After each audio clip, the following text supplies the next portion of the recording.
The dining room buzzed with voices as everyone gathered around the table. Plates clinked, glasses filled, and light chatter filled the air. Margaret sat quietly near the end of the table, her hands resting gently in her lap. She had spent all morning helping prepare the meal, carefully arranging every dish with the same love she had given for years. As the conversation grew louder, she listened, nodding along as her children, their spouses, and a few friends shared stories and laughed. For a brief moment, she felt part of it, like maybe tonight she wouldn't feel so invisible. Then came a pause in the conversation. Margaret saw her chance. She cleared her throat softly, leaning forward. "I remember when your father and she began, her voice warm and steady. Before she could finish, her daughter-in-law Emily interrupted with a quick laugh. "Oh, Margaret, not another one of your stories." Daniel, her son, rolled his eyes. "Mom, you always get so emotional about these things." His voice was flat, tired. "We've heard it all before." Margaret froze, her mouth still slightly open. The words caught in her throat. She glanced around the table, hoping someone might speak up, hoping one of them might say, "Let her finish," but no one did. Her husband focused on his plate, pretending not to hear. The others looked away, suddenly interested in their food or their phones. One of the younger guests even let out a soft chuckle under their breath. The laughter felt sharp, like small needles pricking at her skin. Her cheeks burned as she slowly lowered her eyes to her plate, forcing a small smile to hide the sting. The room carried on without her. Conversations resumed, glasses clinked, and forks scraped against plates, but the warmth was gone. Margaret sat still, her chest tightening. She no longer heard their voices. All she heard was the heavy hum inside her own head. Why does this keep happening? When did I become a joke? What did I do to deserve this? Her mind swirled with questions she didn't dare speak aloud. She had spent years caring for this family, giving everything she had. And now, here she was, dismissed like a child who had spoken out of turn. No one defended her. She sat in silence, humiliated, swallowing her pain as the noise of the dinner continued around. Her inside, something cracked, quietly, deeply. It didn't shatter all at once, not yet. But something inside her was beginning to shift. Margaret stared out the window that evening, lost in her thoughts as the house grew quiet around her. The echoes of laughter from dinner still rang in her mind, but her heart wandered somewhere else, back to the years when everything was different. She remembered holding her newborn son for the first time, his tiny fingers wrapping around hers. The world had felt full back then, full of hope, full of dreams she was ready to put aside for him. Margaret once had her own dreams. She wanted to study nursing. She had loved reading medical books and dreamed of helping others. But when she married, those plans slowly faded. There wasn't enough money, and then came the children, so she stayed home. She raised them. She learned how to bake the perfect birthday cake, spending hours in the kitchen every year to make sure each celebration felt special. She could still see Daniel's little face light up when he saw his superhero cake at his 6th birthday. His eyes sparkled, his small voice yelling, "Mom, you did it!" There were nights she stayed up long after everyone else had gone to bed, sewing buttons onto shirts, fixing torn jackets, preparing school lunches for the morning. She ironed their clothes while the house slept, careful not to wake anyone. When they got sick. She stayed by their bedsides, wiping foreheads, whispering softly to calm their fears. One night, her daughter had a high fever. Margaret sat by her side until morning, holding her small hand through the long hours, praying silently that the fever would break. She was there for every school play, every sports game, every graduation. She cheered from the sidelines, clapping, until her hands hurt, her face glowing with pride. Every success they had felt like her own. When her husband lost his job years ago, she quietly picked up extra cleaning work for neighbors, She never complained. She never made him feel small. She just did what needed to be done to keep the family afloat. The hobbies she once loved, painting, gardening, reading for hours, were set aside. There was always laundry, cooking, bills to pay, problems to solve. She told herself, there will be time for me later. But later never came. As her children grew, they became busy with their own lives. The house grew quieter. The hugs came less often. The small thank yous disappeared. Slowly, she became background noise, a presence they expected but didn't see. Now, years later, as she sat alone in her chair after being dismissed at the dinner table, the weight of it all pressed against her chest. She had given them everything, her time, her dreams, her love. And what did she have now? A room full of people who barely heard her speak. A family who saw her as someone to manage, not someone to cherish. The love she poured out for so many years had not been returned in the way she had once believed it would. Her heart ached with the quiet pain of knowing how much she gave, and how little she received in return. But even in that ache, deep inside, something small began to stir. A spark. The house was quiet that afternoon. Margaret moved softly through the hallway, carrying a basket of folded laundry. She wasn't trying to listen. She didn't mean to hear. But the voices drifted from the living room, sharp, clear, and unaware of her presence. Daniel was speaking. His voice was low but frustrated. I'm telling you, she can't handle these things anymore. Every time we try to include her, she turns it into some emotional mess. Emily's voice followed, light and dismissive. She's too dramatic, Daniel. She'll just get upset and overcomplicate everything. Honestly, it's better if we don't involve her. Margaret froze behind the corner, her breath catching in her throat. She clutched the basket tighter, the soft fabric pressing into her chest as her fingers gripped the edges. Daniel sighed. The lawyer said it would be easier if we just left her name off the paperwork. She doesn't need to know we're refinancing. It's not like she understands this stuff anymore. Refinancing. Paperwork. They were making decisions behind her back. Big ones. About the house, the finances, her life. Emily's voice dropped lower. It's not like she'll even notice. She trusts us. She always has. The words landed like small knives, one after another, cutting into her chest. Margaret stood there, completely still, the warmth draining from her face. She listened as they continued, laughing softly, moving on to other topics, as if what they had said meant nothing, as if she meant nothing. Her knees felt weak, but she refused to move. She didn't want them to hear her breath, to know she was standing there. She couldn't speak. Even if she tried, the words wouldn't come. She thought about all the years she had given them, every meal she cooked, every dollar she saved, every hour spent worrying about their happiness. And now, they dismissed her like a child who couldn't be trusted with grown-up matters, too dramatic, too emotional, too old. The words spun in her head like a cruel echo. After a few minutes, their voices grew softer as they left the room. Margaret stood frozen a while longer, listening to the growing silence. She didn't cry. She didn't scream. She just stood there, numb, holding the basket of folded laundry against her chest like armor. Later, when she finally moved, she walked slowly to her room, placed the basket on the bed, and sat down at the edge, her hands resting on her knees. Her heart felt heavy, but beneath the weight, something cracked. Not like glass shattering, but like a wall beginning to split, allowing something new to seep through. She stared at the floor for a long time, breathing quietly, her face calm but distant. They thought she wouldn't notice, that she wouldn't understand, that she wouldn't fight back. But inside, something was shifting.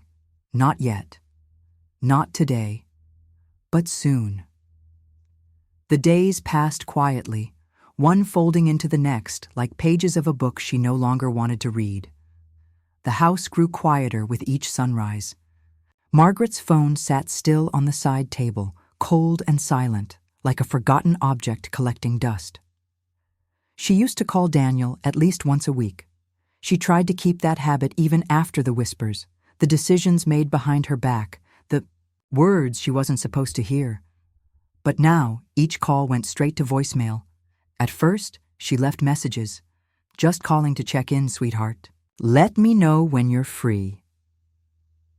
Hope everything's okay. But the calls were never returned. The silence that followed each message was heavier than any answer could have been. Emily didn't call either. Not even a simple text. Margaret sat by the window every evening, watching cars pass outside, watching families walk their dogs or children play down the street. She sipped her tea slowly, letting it grow cold in her hands. Her birthday arrived on a gray morning. No balloons. No cake, no visits. She baked a small loaf of bread for herself. The house smelled warm for a few hours, but the emptiness around her stayed sharp. By noon, she glanced at her phone. Nothing. No one had called. Not even a short text. She stared at the blank screen, her eyes wet, but her face calm. She had already cried enough in earlier months. The tears didn't come as easily now. Later that evening, she placed one candle into a simple slice of bread, lighting it quietly. The flame flickered as she whispered softly, "Happy birthday, Margaret." The flame danced for a few seconds before she gently blew it out. The only time they reached out now was when they needed something. 2 weeks after her birthday, Daniel finally called. Her heart skipped for a moment when she saw his name flash across the screen. She answered, her voice warm, hopeful. "Hi, sweetheart." He didn't ask how she was. His tone was clipped, straight to the point. "Mom, we need you to co-sign something for the house paperwork. It's just a formality." She swallowed, the sting sharp in her throat. "You didn't call for my birthday." There was a pause, then a sigh. "We've been busy, Mom. Can you sign the papers or not?" Not a single word of apology. Not even a forced happy birthday. She said she'd think about it and hung up. No follow-up came. No further calls. No questions about how she was feeling, how she was spending her days. The next days were filled with the same stillness. She wandered through the house, dusting old photos, folding laundry that barely needed folding, sitting in the same chair by the window. She used to be the center of this family, the one who held them together, the one they called when they needed advice, comfort, or simply love. Now she was a shadow, present, but no longer seen. Part of their lives only when it suited them. As she sat quietly that night, the realization settled fully into her chest. They weren't coming back. Not really. Not as the family she had once known. She was no longer their mother in the way she had been. Not their anchor. Not their safe place. She was simply an afterthought. But as the night wrapped around her, another thought stirred softly, like a faint breeze passing through the cracks. They may have pulled away. They may have left her in the shadows. But she was still here, and she wasn't done yet. The morning sun slipped gently through the curtains, warming the small corner of the room where Margaret sat. She had grown used to the quiet by now, but today felt different. She opened the old wooden chest at the foot of her bed, a chest she hadn't touched in years. Inside were piles of papers, old documents, and bits of her life she had stored away and nearly forgotten. She flipped through faded photographs, school drawings from when the children were young, letters her husband once wrote, and then, tucked between 2 yellowed envelopes, she found it. A small folder with her name printed on the top in neat black letters. She opened it slowly, her heart beating just a little faster as her eyes scanned the pages. Her breath caught. It was the deed to the house her parents had left her long ago. The little house in the countryside. She had almost forgotten about it. For years it sat unused, distant, while life pulled her deeper into family responsibilities. But it was still there, still hers. Her name, printed clearly, shining like a small light on the paper. She ran her fingers across the words. After everything they had taken, everything they had dismissed, this piece of her life was untouched. As she sat there holding the folder, her phone buzzed on the table. Another message. From Daniel. Not to check on her, not to ask how she was.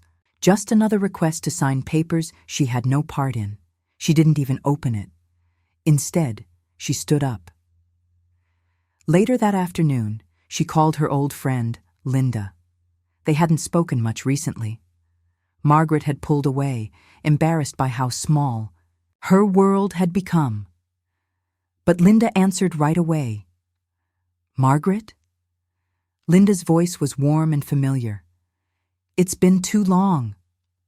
Margaret's throat tightened. I found something today. They spoke for over an hour. Margaret shared what had happened, the lies, the way her family treated her like she no longer mattered. Linda listened quietly, offering no judgment, only soft words. They don't get to decide your worth, Margaret, Linda said gently. You've always been stronger than you give yourself credit for. You're still you.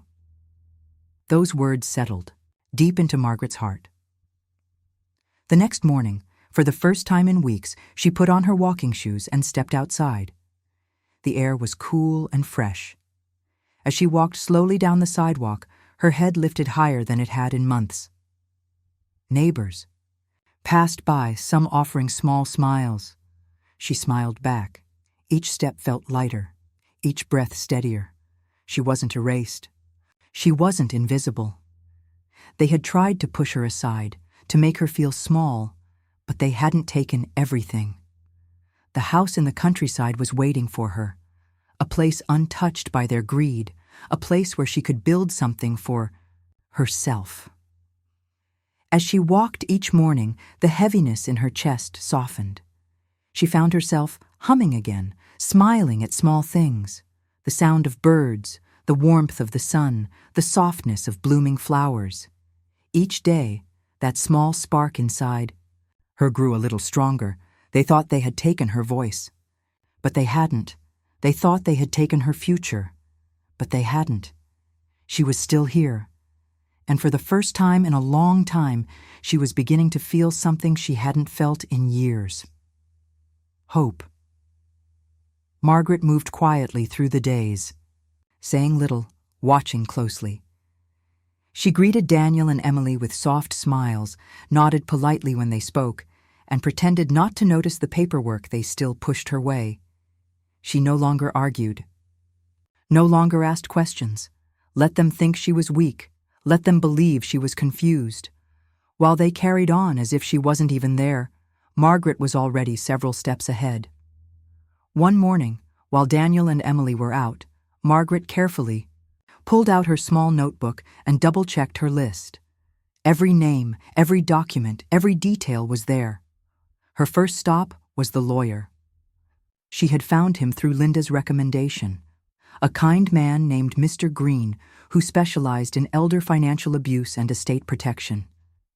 As she sat across from him in his quiet office, Margaret spoke calmly, her voice steady. She laid out everything, the loans, the hidden decisions, the manipulation, and the property that was still legally hers. Mr. Green nodded as he listened. You've done well to keep your documents safe, Mrs. Bennet. You have every legal right to protect what's yours. Together, they filed papers to transfer full control of her countryside property solely into her name, ensuring no one else could touch it. They closed the old joint accounts and opened new ones in her name only. Her small inheritance, savings, and any remaining funds were moved carefully, piece by piece, into secure places where Daniel and Emily couldn't reach. Each move was quiet, clean, legal. When Daniel handed her new papers to sign a few days later, papers likely tied to his loans, Margaret smiled sweetly and said, "I'll need some time to review these." She never signed them. Instead, she took them straight to Mr. Green, who shook his head and filed them away with the others. Weeks passed like this. Margaret's routine stayed the same on the outside. She still made coffee in the morning, still sat by the window, still offered polite nods. But inside, she was steady and strong. She was playing chess while they thought she wasn't even holding the board. Linda came over often now. They would sit in the garden, sipping tea, discussing Margaret's next steps. With every conversation, Margaret's confidence grew. "I used to think keeping peace meant staying quiet," Margaret said one afternoon, her eyes calm but firm. "But peace doesn't mean letting them steal from me." Linda smiled. "You're not keeping peace anymore. You're taking back control." Margaret nodded, feeling the truth of it settled deeply in her chest. There were no confrontations, no arguments. She never raised her voice. She didn't need to. She was patient. Let them believe she was harmless. Let them think they had won. Because soon they would realize just how wrong they had been. The day arrived like any other, but Margaret knew it would be different. The final pieces were in place. She sat at the kitchen table, sipping her tea, calm and steady. The paperwork was neatly stacked in her bag, every document signed, sealed, and protected.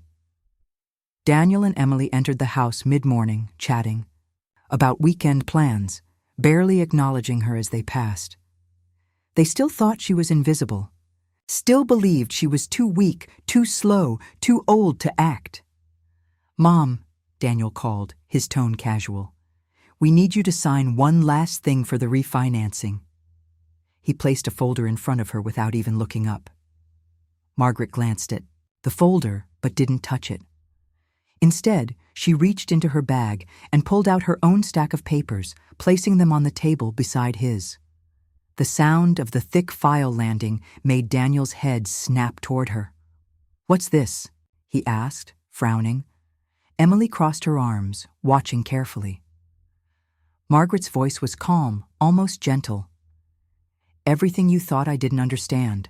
She opened the top folder, revealing legal documents, title transfers, account closures, property protections, legal filings. Each paper carefully prepared, stamped, and official. Daniel flipped through the pages, his face growing pale as he read. The countryside property, gone from his reach. The joint accounts, closed and emptied legally into her name. The refinancing, blocked. By her removal from every document, the lawyer's letter, confirming full control of her own finances. Emily's face flushed, her mouth opening and closing as she struggled to find words. "You can't do this, Margaret. This isn't fair."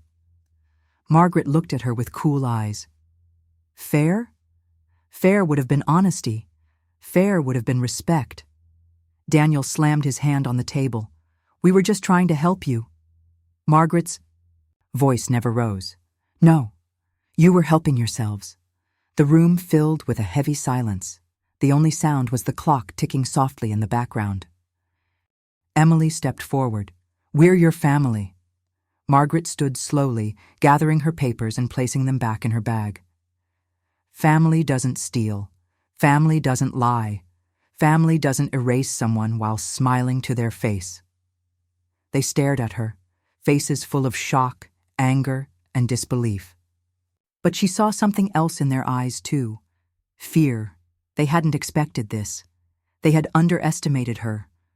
For so long, they believed she would always stay quiet, always forgive, always obey, but not anymore. Without another word, Margaret walked toward the door. Her steps were steady, her shoulders straight. She didn't turn back to see their faces as she reached for the handle. Before stepping outside, she paused, her voice low but sharp. "I won't be controlled anymore. Not by you. Not by anyone." And then she walked out, leaving them behind, colder than they ever imagined she could be. The wind was cool as she stepped onto the front porch, but it didn't touch her. Inside, she felt lighter than she had in years. They had lost control and She had taken back everything that was hers. The phone rang again, its soft buzz breaking the quiet of the small cottage. Margaret glanced at it, saw Daniel's name flashing across the screen, then calmly set it back down without answering. The call went to voicemail like all the others before it. This had become her new routine. Every day, the calls poured in. First, from Daniel, then from Emily, sometimes even from unknown numbers. They came in waves, desperate, pleading, sometimes angry, sometimes tearful. The voicemails filled up quickly. "Mom, please pick up. We need to talk. I don't know what happened, but we can fix this. You didn't have to go this far. You're still our family, Mom. Don't shut us out like this." Margaret sat by the window, watering her plants, her small garden blooming under the warm sun. The soft sound of water hitting the soil was far more comforting than their shaky apologies. Some voicemails came with tears. She could hear Emily's voice crack as she spoke. "We didn't mean to hurt you. We just thought it was best. We love you." The words sounded rehearsed, like someone practicing lines for a part they never believed. Margaret listened to a few of them at first, just long enough to hear the tone. But as the days passed, she stopped even doing that. The delete button had become familiar beneath her finger. She no longer needed to hear their voices to know what they were trying to do. Guilt was their last tool. When control slipped from their hands, they turned to pity, hoping she would fall back into old habits, hoping she would soften, but she didn't. Margaret sipped her tea, the warm cup steady in her hands. The house was quiet, but not empty. It was filled with peace, peace she had earned. The tension that once lived in her chest was gone. She no longer replayed their words in her mind. She no longer wondered what she could have done differently. They had made their choices, and now she had made hers.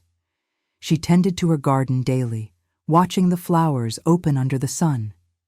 She took long walks in the cool morning air, breathing deeply, feeling stronger with each step. The phone kept ringing, but each unanswered call made her feel lighter, as if each ring carried away another piece of the weight she had carried for years. The silence that once scared her now wrapped around her gently. They had wanted her voice, her money, her trust, but they would no longer have her peace. As the sun set behind the hills, Margaret stood by her window, watching the sky turn soft shades of orange and pink. Her phone buzzed one more time. She didn't even glance at it. The ringing stopped, and the silence returned. The morning sun filtered through the lace curtains, filling the small cottage with soft light. Margaret sat in her favorite chair by the window, holding a cup of warm tea between her hands. Outside, the birds sang, and the trees swayed gently in the breeze. She closed her eyes for a moment, letting the warmth of the tea and the stillness of the room settle into her bones. For so long, she had carried the heavy weight of wondering what she did wrong. She had replayed every moment, every choice, every sacrifice. She questioned whether she had been too soft, too giving, too weak, but not anymore. Now, as she sat in the quiet, she saw her life for what it truly was, a story of love, effort, and steady strength.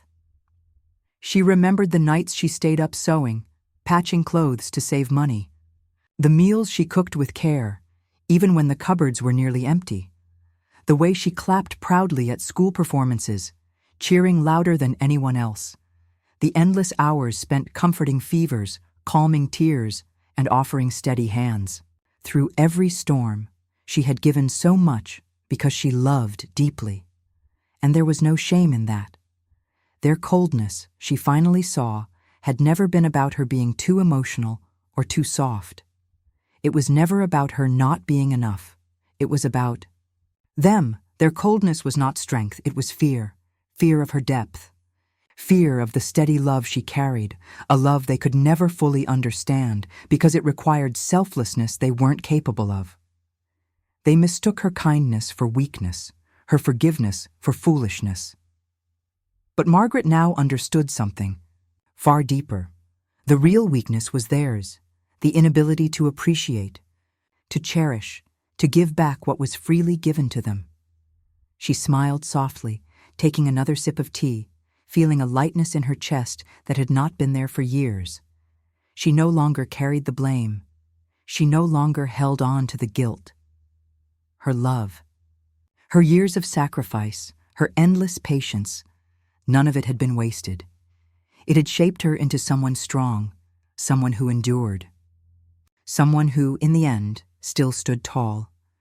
She wasn't the burden. She was the reason they ever had anything at all. As the breeze carried the scent of blooming flowers through the open window, Margaret whispered quietly to herself, "I was never the burden. I was the strength." Her words floated gently through the air, landing softly like a promise. She leaned back in her chair, closing her eyes for a moment, letting the peace wash over her.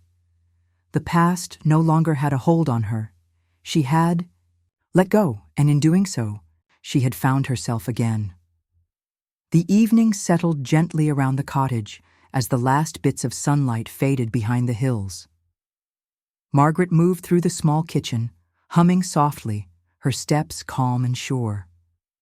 The smell of roasted chicken and fresh bread filled the air. She had cooked for years, for family dinners, for birthdays, for holidays that never seemed to be about her. Back then, every meal was made to please others, to keep the peace, to hold a family together that never truly saw her. But tonight was different. Tonight, she cooked for herself. The table was simple, small, round, perfectly enough for one. She placed the plate in the center, gently smoothing the cloth napkin beside it. A single candle stood tall, its flame flickering softly as she lit it. The warm glow danced across the walls, wrapping the room in quiet comfort. There were no voices talking over hers, no sighs, no eye rolls, no sharp words disguised as jokes, just silence. Beautiful, peaceful silence. She poured herself a glass of tea and sat down. Her hands rested on the table for a moment as she looked around her small home. The walls held no shouting, no tension. Only her favorite books, her blooming houseplants, her own quiet presence. The woman who once lived for everyone else was gone. The woman who once waited to be heard, who once begged for space, for respect. She no longer needed any of that. She had found something far better. Freedom. Margaret picked up her fork and took the first bite, slow and thoughtful. She tasted every bit of the meal she had made with care, feeling the warmth settle in her chest. This time, there was no pretending, no holding back tears, no shrinking into herself. This time, she sat tall. She smiled, not for anyone else, not for approval or permission, but for herself. As the candlelight flickered and the quiet wrapped around her, Margaret whispered softly, the words filling the room like a promise.